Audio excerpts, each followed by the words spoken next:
I was never more than a slacker, pretty useless to society, really. Who knew that reading a novel, mouthing off a few complaints in the comments, would get me zapped by some mysterious force right into the pages of this angsty drama? The second I figured out what was up, I decided to grab my daughter and run, to hell with everything else. As for the dumpster fire I was leaving behind, not my damn problem. I was a security guard, pulling in about $1 a month. I was perfectly content. One mouth to feed, my own, no dependents, no drama. 8 hours on the clock, then back to my dorm. I never bothered going out. That just wasted money. My evenings were spent sprawled on my bed, scrolling through free ebooks online. Cheapest entertainment there is. But then I stumbled across this one novel. This misery lit, and it just broke me. What kind of garbage was this? The male lead, the supposed hero, one day he's got a perforated stomach, the next he's allergic to mangoes or shellfish, and the day after he's just standing there while anyone who wants to slaps him around. He's supposed to be getting away from the people hurting him, but no, he has to wait days, or give them another chance, or he refuses to sign the divorce papers. I got to that point and just lost all desire to keep reading.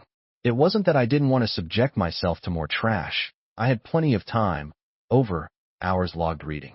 I'd seen every kind of train wreck novel out there. You could say I was immune to bad writing by now. But this one just made me see red. I couldn't help it. I dropped a comment. Just leave already, you spineless idiot. You deserve all the crap you get. I honestly didn't think anything of it. Just one little comment, and bam!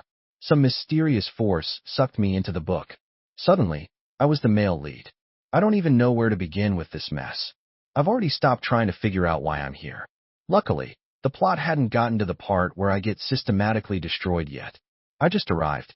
My CEO wife, Ava Mitchell, her old flame, Leo Vance, had just returned to the States with his daughter. Ava saw Leo struggling to take care of his kid and thought, oh, the poor man, he's having such a hard time. She'd just decided to become a surrogate mother to Leo's daughter. I selectively absorbed the original guy's memories.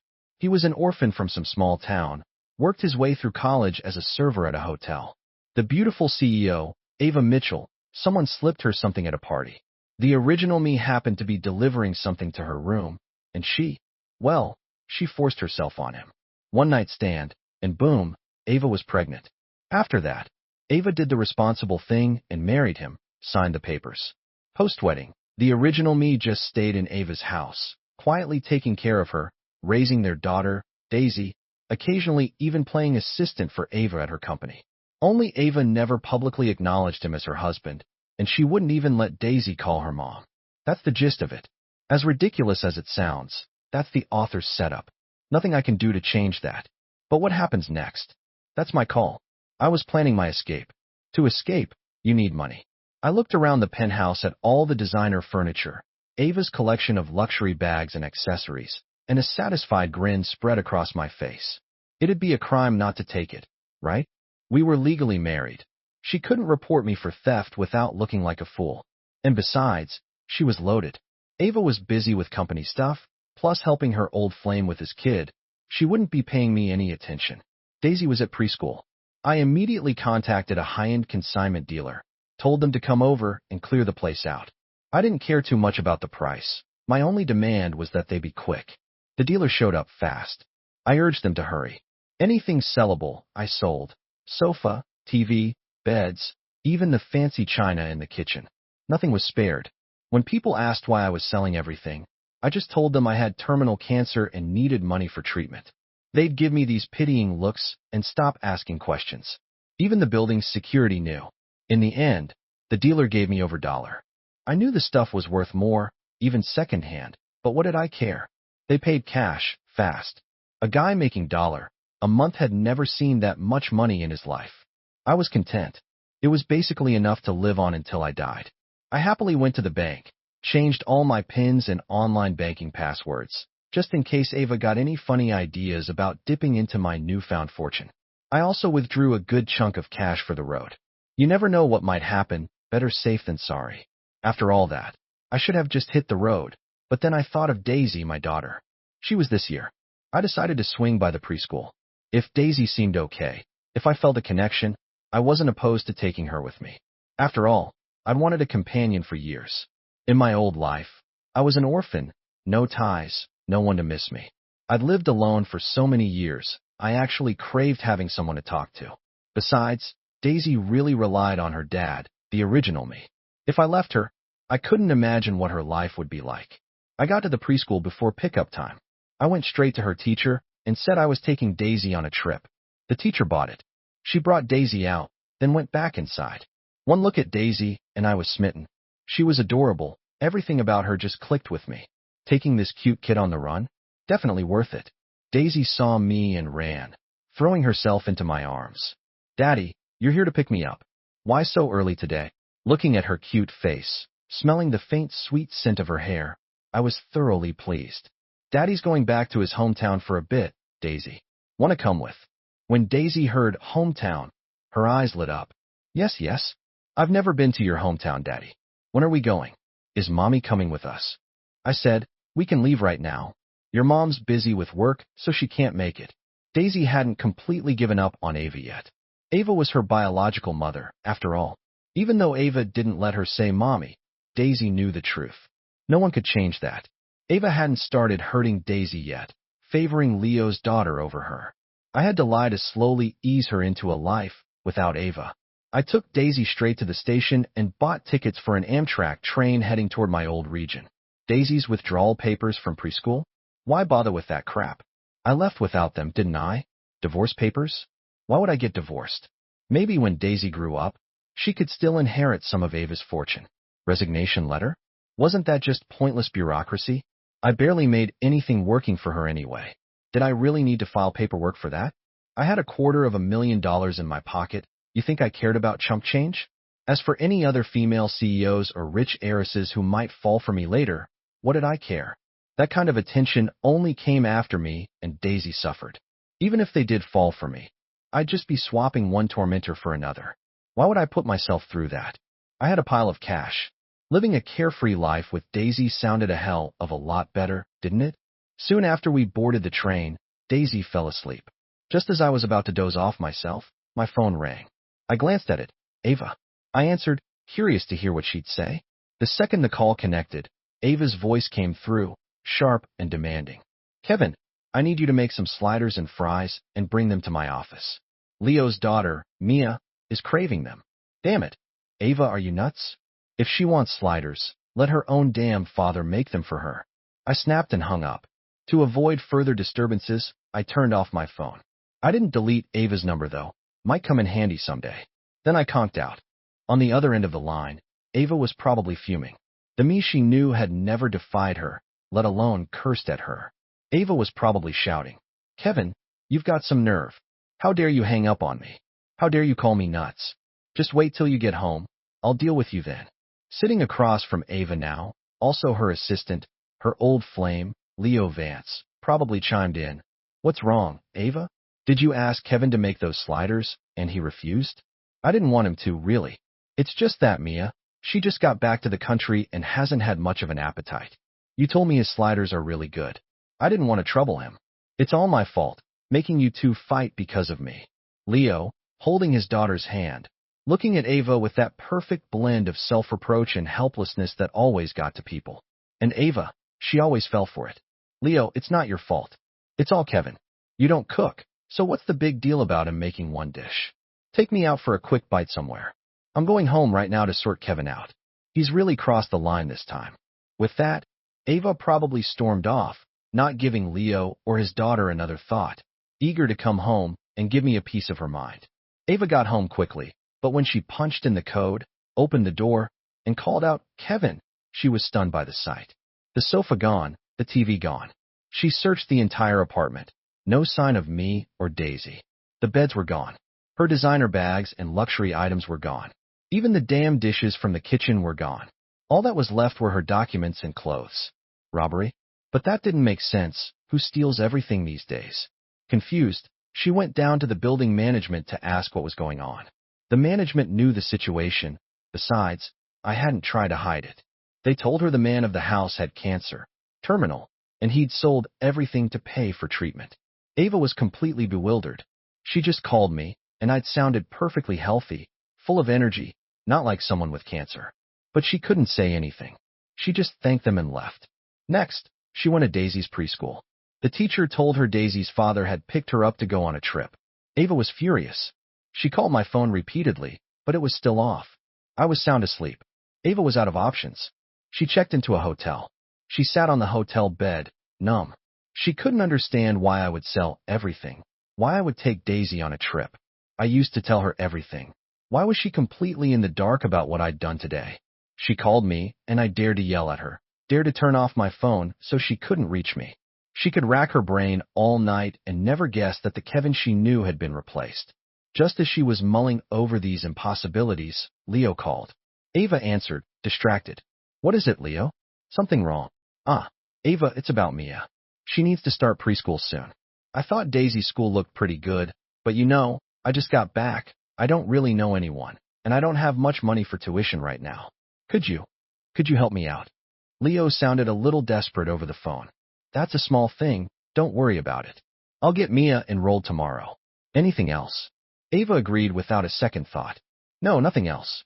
It's just, Ava, you didn't do anything to Kevin, did you? He didn't mean to make you angry. Don't take it to heart. I'm sure he'll change. You should be good to him. Even though Kevin doesn't have a formal job, he does all the laundry, cooking, and takes care of Daisy. He works really hard. Leo was back at it, his daily routine of slandering me and trying to drive a wedge between me and Ava. I had no idea what Leo was saying. If I did, I'd have a few choice words for him. What a piece of work. You haven't even seen the guy and you could spin a whole drama like this? You missed your calling as a screenwriter. But he was doomed to be disappointed. Ava hadn't seen me. What was there for me to change? Ava listened to Leo's bizarre rambling, not knowing what to say. She couldn't very well tell him I'd sold everything and run off with our daughter on a trip, could she? That would just prove she had no idea where I was, prove she wasn't in control. So Leo didn't get the reaction he wanted. All he heard was Ava saying, "Don't worry about that. It's my family business. Just remember to bring Mia to the preschool early tomorrow. I'll handle her enrollment." They quickly ended the call. Leo frowned. Something felt off, but he couldn't put his finger on it. It was the first time Ava hadn't ripped into me over the phone after he'd badmouthed me. If Ava didn't yell at me, how would our relationship fall apart? And if our relationship didn't fall apart, how would he get his chance with her? He was thoroughly stumped. He decided he needed to up the ante.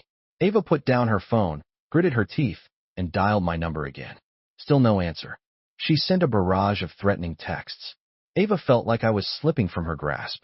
She vowed to teach me a lesson I wouldn't forget, to make me understand that without her, I was nothing. The next day, Ava showed up at the preschool with dark circles under her eyes. Not long after, Leo arrived with his daughter. Leo was startled when he saw Ava's face. He hurried over to her side, concerned. "Ava, what's wrong? Didn't you sleep well last night?" Ava was in a terrible mood. My phone was still unreachable, and I hadn't replied to her messages. She waved a hand dismissively. "It's nothing, just pulled an all-nighter. Let's go get Mia's paperwork done." Leo said no more and followed Ava into the preschool. A CEO's connections are no joke. A few phone calls and Mia's enrollment was processed smoothly. Leo even pulled a slime move. While Ava was handling his daughter's paperwork, he snapped a picture. He captioned it, "Mia's mom taking her to handle enrollment at XX prestigious academy." Then he posted it to his Facebook feed, visible only to me. Ava finished Mia's paperwork quickly and rushed off. The apartment was still empty. She couldn't exactly be homeless, could she? I'd been ruthless in my selling spree, not even leaving her bed. She had nowhere to sleep. She had to hurry and buy some furniture, or she'd be stuck in a hotel. She could afford a hotel, that wasn't the issue, but Ava was all about appearances. She couldn't stand the embarrassment. Leo had wanted to invite Ava for a meal, to, strengthen their bond, but Ava had no time for that. Disappointed, Leo took his daughter to handle the remaining errands himself. He even deliberately found out which class Daisy was in and begged the teacher to put Mia in the same class. Also, he could spread some nasty rumors about Daisy. As for what rumors, Leo had already thought them up. He knew everything about me, Ava, and Daisy. He planned to use the fact that Ava didn't let Daisy call her mom to spread rumors that Daisy didn't have a mother, hoping to crush her self-esteem. But his plan was doomed to fail. I had no intention of ever sending Daisy back to that school. If Daisy wasn't there, who was he going to target? Daisy wouldn't even hear the rumors. By this time, Daisy and I had already taken a couple of different buses and made it back to my old hometown in rural Pennsylvania. My parents died young, which is how I became an orphan, but it's not like I never had them, so the old family house was still there in my name. Using the memories I'd inherited, Daisy and I stood in front of it. The lock I'd put on the door when I left years ago was still hanging there. I'd long since forgotten where the key was. I found a brick and smashed the lock open in a couple of tries. I went inside to take a look. The yard was overgrown with weeds, but the house itself was still in decent shape. It was a bit dirty inside, but with some cleaning, it would be perfectly livable. A wave of relief washed over me. Livable was good enough. I wasn't asking for much. I took Daisy out to find some help. Sure, I could clean it up myself, but it would take a while. Besides, now that I was back in a small town, it was important to get along with the neighbors. I bought a case of beer and started asking around. Some folks I recognized, some I didn't. The ones I didn't know, I just called sir or ma'am. The neighbors were pretty obliging. When I told them I needed help cleaning up the house and planned to stay for good, they all agreed. I bought a ton of food and drinks. The neighbors, in good spirits, didn't take long at all to help me get the house in order. After it was done, I treated them all to dinner at the local diner. After a few beers, I was friendly with everyone. They knew who I was now, not some outsider. They told me to just ask if I ever needed anything. They'd help if they could. I smiled and thanked them. By the time dinner was over, it was dark. Daisy and I went back home to sleep. Daisy had spent the whole day fascinated by everything in the countryside, chasing dogs, then chickens. She was exhausted and fell asleep quickly. Only then did I have time to turn my phone back on. The moment it powered up, it started buzzing and chiming nonstop. I glanced at it. Ava alone had called dozens of times and sent a flood of messages. I ignored them. I didn't need to read them to know they were all her cursing me out. On Facebook, I saw the picture Leo had posted. I took a screenshot, then dismissed it and blocked him. There were also tons of miscellaneous work messages and preschool notifications. I only kept Ava's contact info.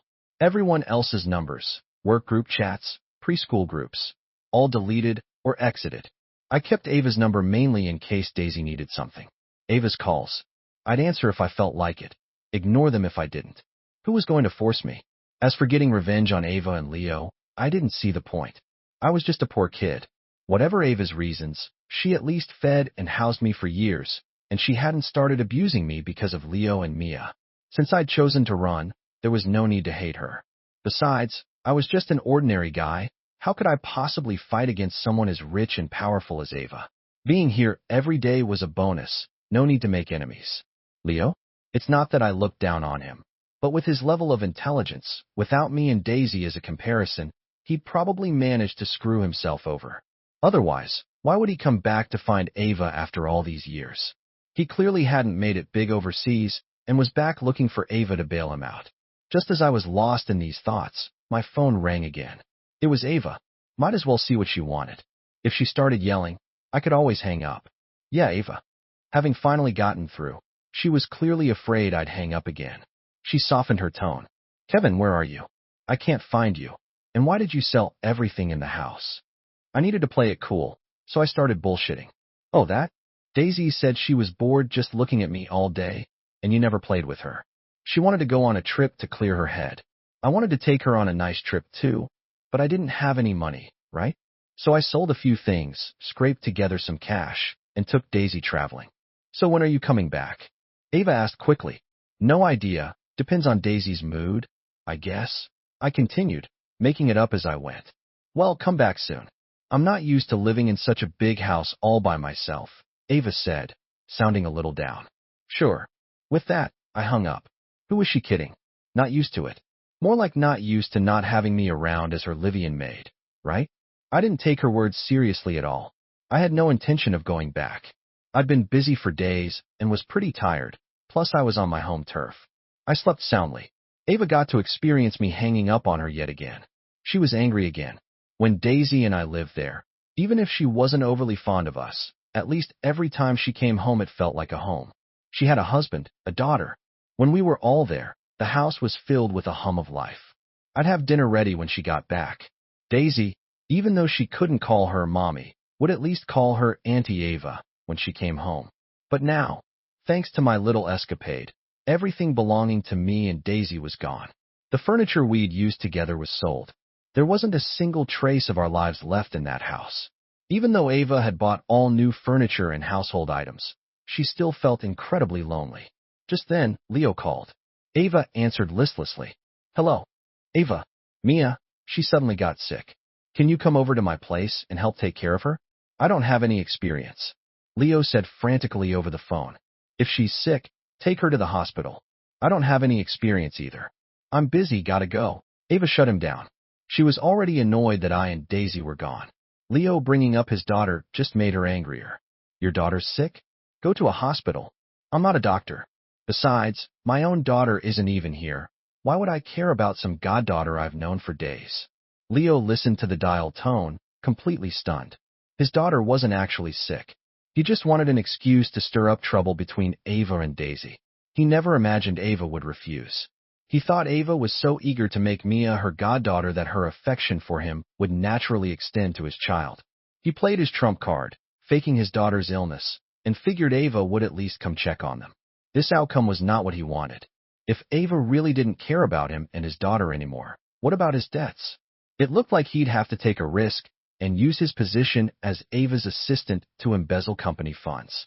But that was too dangerous. He didn't want to resort to that unless absolutely necessary. He needed to think of another plan. In the following days, I enrolled Daisy in a village preschool. I told the teachers that besides me, Daisy had no other relatives. No one was to take Daisy out of the school, and Daisy wouldn't see anyone else. Daisy was thrilled. After her first day, she came home and told me she loved her new school. Here, they didn't have to learn a bunch of random subjects besides essential academics. The teachers spent the rest of the time playing games with the kids. She'd also made a lot of new friends. As long as Daisy was happy, that was all that mattered. I thought she'd need some time to adjust. Since she was happy, this was good. Apart from taking Daisy to preschool, I basically became a hermit.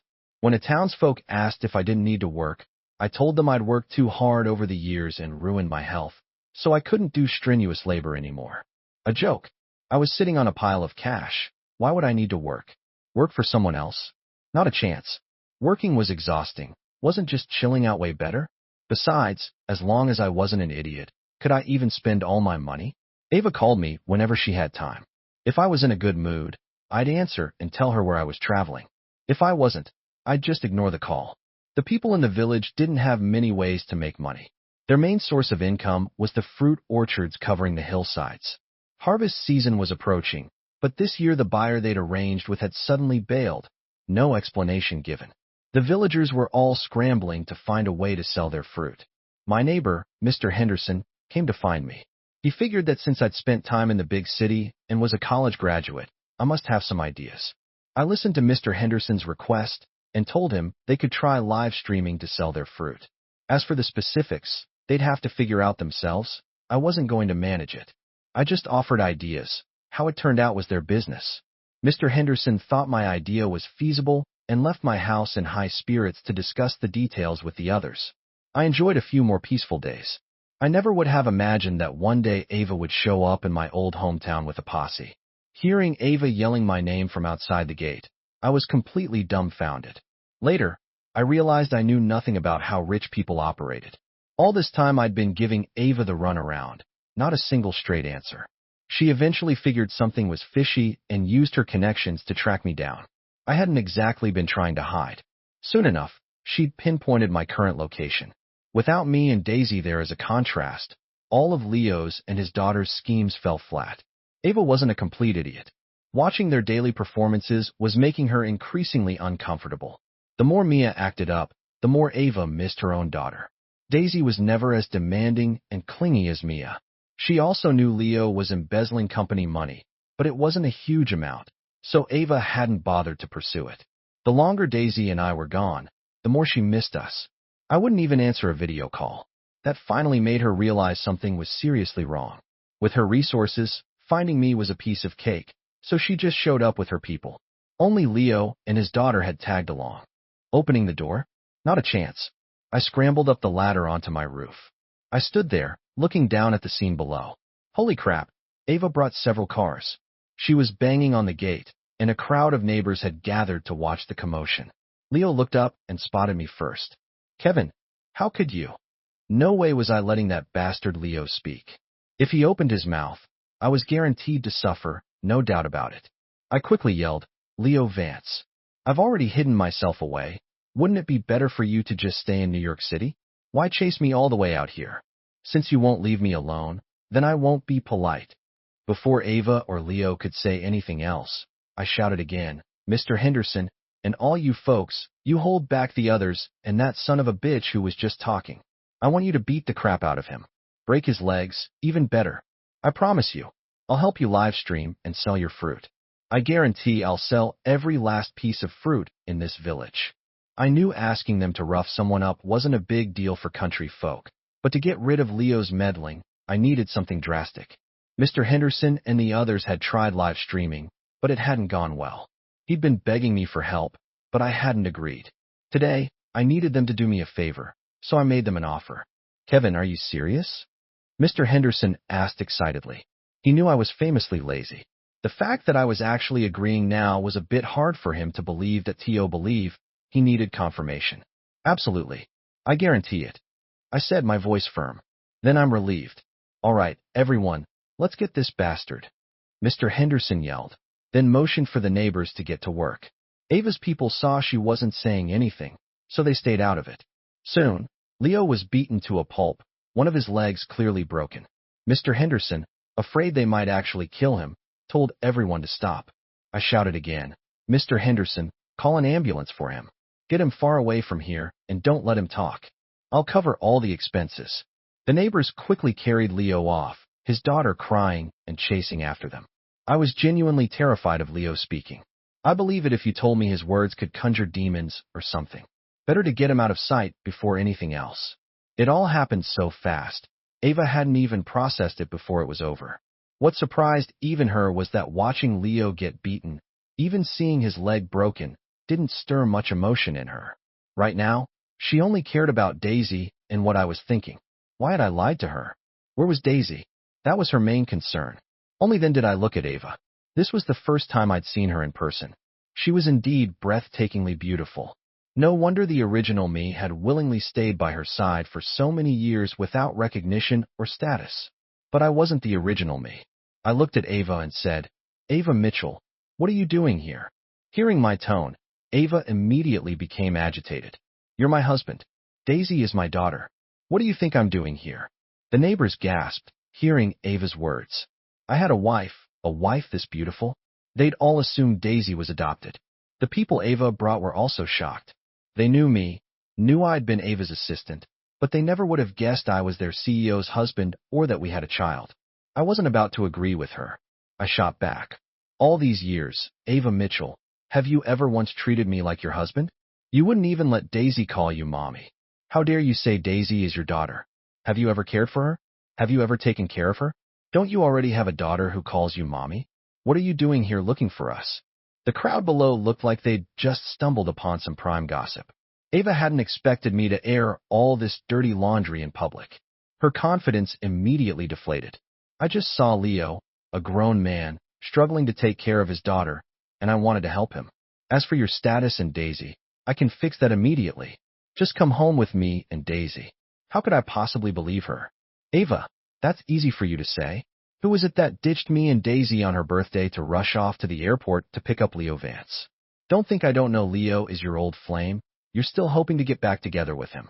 You even let his daughter call you mommy, something your own daughter never got to do.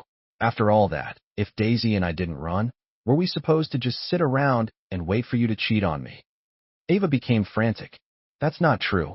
Don't imagine things. Leo and I dated, yes, but then he went abroad. I'm married to you, we have Daisy. This time, after you and Daisy left, I missed you both terribly. I've barely looked after his child since. What more do you want from me? Just come home. If you're still worried, I'll send Leo to prison. He embezzled company funds. I have all the evidence. Ava tried to persuade me, downplaying her actions. I still didn't believe her. I had no desire to go back and continue waiting on her. Just give it up. Daisy and I are not going back with you. You're really not coming back with me? Ava asked again, a hint of anger in her voice. Not going back. I replied decisively. You're forcing my hand. Don't blame me then, Ava said, gritting her teeth. Nice try, lady. I want nothing. I fear nothing. What are you going to do to me? Ava, this is my turf.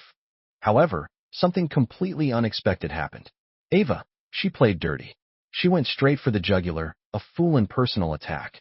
I watched as Ava fiercely pinched her own thigh a few times, hard enough to squeeze out a few tears. Then she turned to my neighbors and launched her offensive.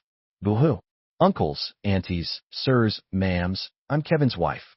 This heartless man abandoned me in New York City and ran off with our daughter. I never did anything to wrong him. I certainly never cheated on him. All I want is for him and our daughter to come home and live a good life with me, but he just won't agree. Ava wailed, tears streaming down her face, constantly dabbing her eyes. The neighbors looked on, their hearts softening. One soft-hearted older woman couldn't stand it anymore. She stepped forward and took Ava's hand. There, dear, don't cry. Let me try to talk some sense into Kevin for you. Ava's eyes lit up for a split second, but she quickly hid it, still sobbing, as she said to the woman, Really? You can help me persuade Kevin? Don't worry, as long as you can convince Kevin and Daisy to come home with me, I'll buy all the fruit from your village, no matter how much there is. The old woman heard Ava, and so did everyone else around. They all started asking, Kevin's wife, are you serious? If we help you get Kevin back, you'll really buy our fruit, all of it. The neighbors had dropped the polite dear and were now calling her Kevin's wife, trying to get on her good side. Ava, hearing them call her Kevin's wife, practically purred. Of course, as long as you can get Kevin and Daisy to come home with me, I'll buy not just this year's fruit, but future harvests too. I'm rich, this is chump change to me. The neighbors were ecstatic. This was a golden goose. They couldn't afford to offend her.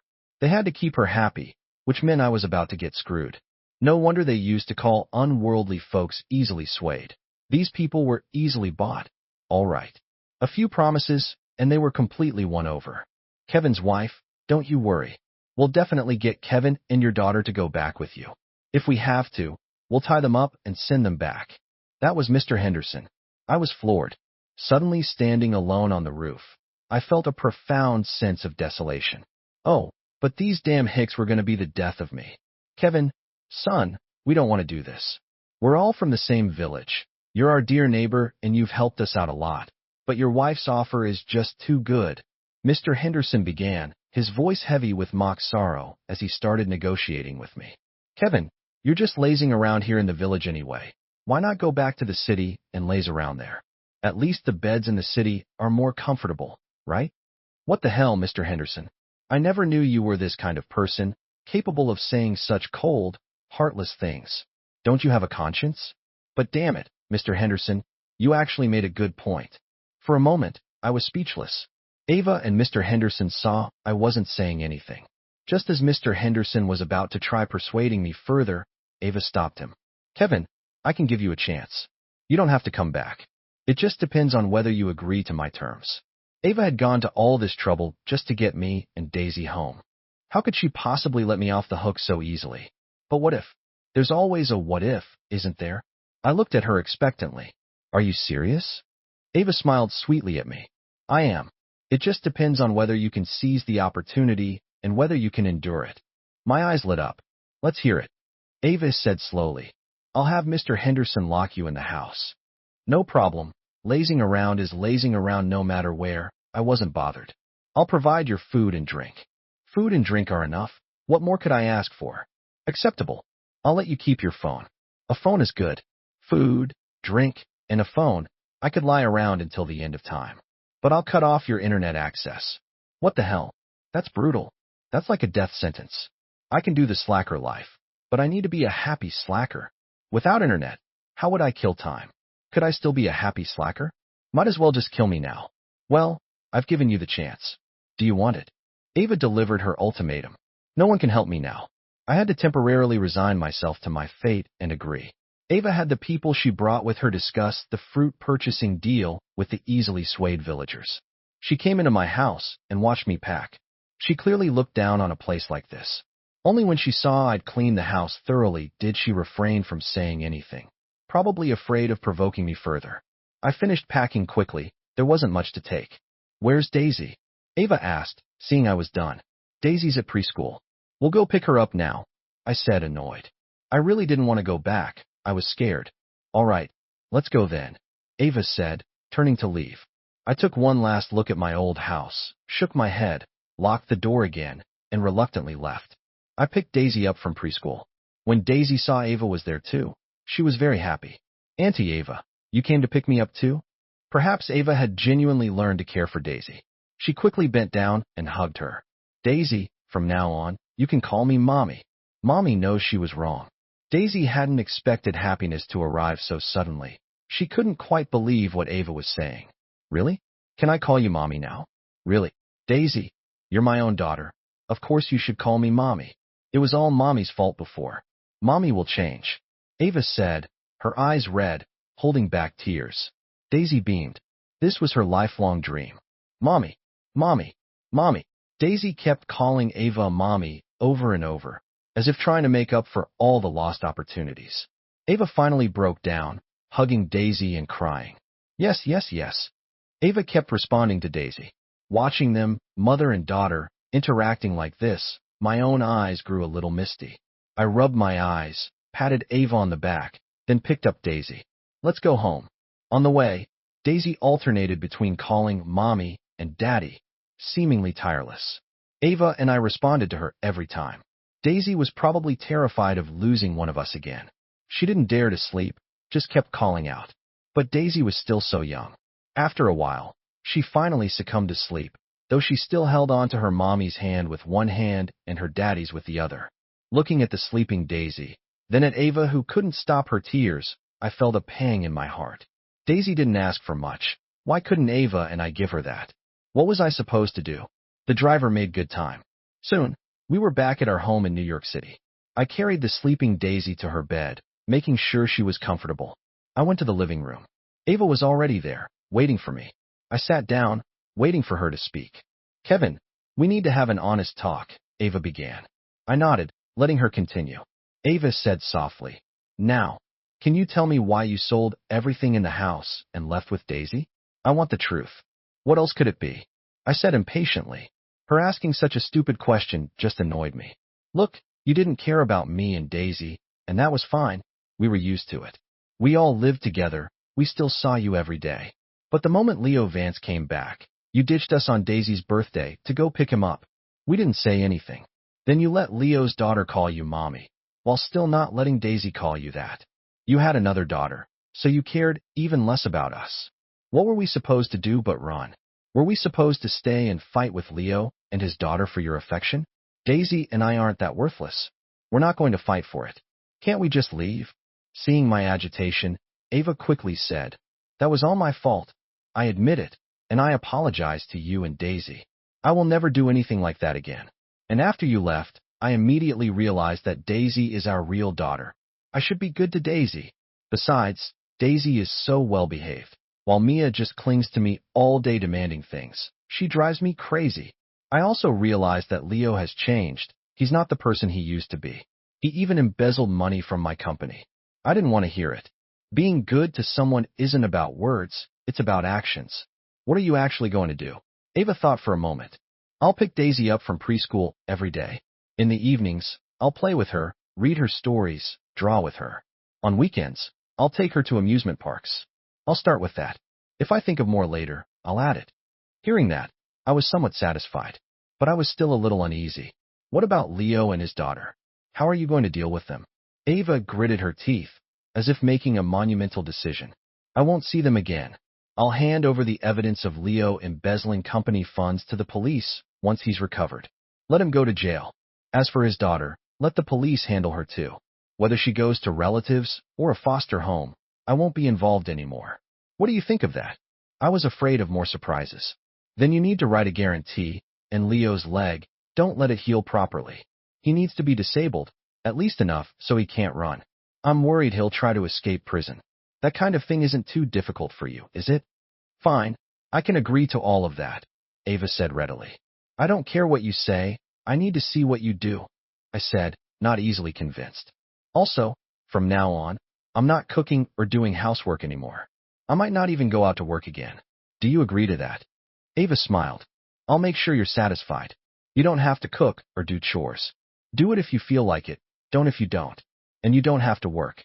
I'll look into how you've been living these past few days. If you can lie down, you absolutely will not stand. I can cook too. From now on, I'll cook for you and Daisy. If I really can't, we'll hire someone. I have plenty of money. As long as you and Daisy stay by my side. These days without you, I really haven't been myself. I don't even know what I need so much money for. I cut her off. No matter what you say now, I'm gonna watch what you do. If you still don't satisfy me and Daisy, I'll take her and run again. But this time it won't just be running. I'll wait until Daisy is grown, and then I'll come back and drag you to hell. Ava knew I was just a broke kid from a small town, but seeing the look in my eyes now, she felt a sudden chill. She believed that the current me wasn't just talking. I really might have the ability to drag her to hell. With that, I went back to my room to rest. And you know what? Mr. Henderson was right. Damn, that old coot hit the nail on the head. The beds in the city really are more comfortable than the ones back home. For the next few days, apart from occasionally bonding with Daisy, I did absolutely nothing. Ava kept her promises. She not only wrote a formal guarantee, but also sent Leo to prison. Leo's daughter was placed in foster care by social services. Leo's life was pretty much over. His leg was permanently crippled, and he was drowning in debt. He was in for a world of hurt. Most days Ava did the cooking. Only when she was extremely busy would she order takeout. She handled almost all the housework. These were also Daisy's happiest days. Every day her mom took her to and from preschool. Her mom also spent a lot of time playing with her. She felt incredibly happy. She wished these days could last forever. One evening, after I'd eaten my fill and put Daisy to bed, I contentedly opened my phone and lay down on my bed. Just then, Ava came into my room. I noticed she must have just showered. She was wearing a silk nightgown. I had a pretty good idea why she was in my room at this hour. So, Your Majesty, have my efforts these past few days met with your approval? Ava said, seating herself on my bed without invitation. I hadn't expected Ava to suddenly come into my room, much less sit on my bed like that. I stared at her wide-eyed, nearly getting a nosebleed. I was still a damn virgin, for Christ's sake. I mean, I had some theoretical knowledge, but I'd never experienced an assault on the senses like this. I completely missed what she said, mesmerized by the expanse of pale skin before me. Ava, seeing I wasn't responding, waved her hand in front of my face. What are you staring at? Ask your question, Your Majesty. She followed my gaze, then quickly clutched her nightgown tighter and muttered, Pervert. But she didn't leave, still waiting for my answer. I finally snapped back to reality. What did you ask? Sorry, I didn't quite hear you. Ava's face immediately flushed. I just wanted to ask if you were satisfied with what I've been doing these past few days. Is there anything I haven't done well enough? I thought for a moment. Not bad, keep it up. Things are good like this. The most important thing is that Daisy is happy. What about you? What do you think of how I've been treating you? Ava pressed me. You've actually been pretty good to me lately. It's just, I was about to continue, but Ava cut me off. I know I was bad to you before. It's understandable that you're upset and angry with me. I used to think you were just after my money, but you never thought that way. You just wholeheartedly took care of me and our daughter, while I always treated you both coldly. That was my fault. But after you left, I realized how much I really need you both. I realized how terribly wrong I was. I chose to marry you and have a child for my own reasons, and then I didn't treat you well. That was my mistake. Seeing other people with their husbands and daughters, those warm family scenes, I envied them. I have a husband and a daughter too. Why couldn't I be happy? I thought about it for a long time, and I decided I want to live a good life with you. When I called you, you were always so dismissive. It took me a long time to realize something was wrong, and then I investigated your whereabouts. When I found you, I realized you'd left because you were so disappointed in me. That's why you lied to me. So I brought people to your hometown and did everything I could to bring you back. I want to cherish what I have. Leo and his daughter, what do they matter? They're not what I need. Kevin, I've told you everything I wanted to say. Do you have any desires for the future? I'll fulfill them. Hearing Ava say so much, it seemed her perspective had somewhat normalized. What desires could I have? As long as Daisy is raised well, that's enough. I'll take care of raising Daisy too. I mean, do you have any ambitions? Ava continued to ask. I was a bit confused. What ambitions could I have? I don't have any right now. All I want is to be able to lie around comfortably. Ava got agitated. How can you only think about slacking off? Shouldn't you have some loftier ideals? I said slowly. My highest ambition right now is to slack off. Is there a problem with that? Ava suddenly looked a little uncomfortable. Haven't you ever thought about, carrying on the family line? Having a son or something? I was momentarily stunned. I haven't thought about it. Besides, I can't exactly. I'm willing. I'm willing to have a son for you. Ava blurted out before I could finish, perhaps wanting to compensate for all her years of neglect. I looked at her, incredulous. Really? Ava nodded. Then, as if stealing her resolve, slowly slipped off her nightgown and threw herself into my arms. Even if I were a man of iron will, I couldn't resist this temptation. Later, lying there with Ava nestled in my arms, I felt utterly content. Ava smiled at me. Honey, your highest ambition might not be achievable anymore. I chuckled. How could it not be? My demands aren't high. As long as I have food and drink, I can slack off. Besides, you're so rich, I don't even have a choice but to slack off. A cunning glint appeared in Ava's eyes. Well, since you chose to have a son, if I give you one, wouldn't that mean I can't work for at least a year, maybe more? And you wouldn't want to just abandon such a big company, would you? So wouldn't you have to manage the company? And if so, wouldn't that mean you can't slack off anymore? Holy crap. What Ava said was very likely true. Was my life of blissful inactivity over just like that? Thinking of this, I smacked myself hard on the forehead. Damn, I was careless. Why couldn't you resist a little temptation? Now your slacker days are gone.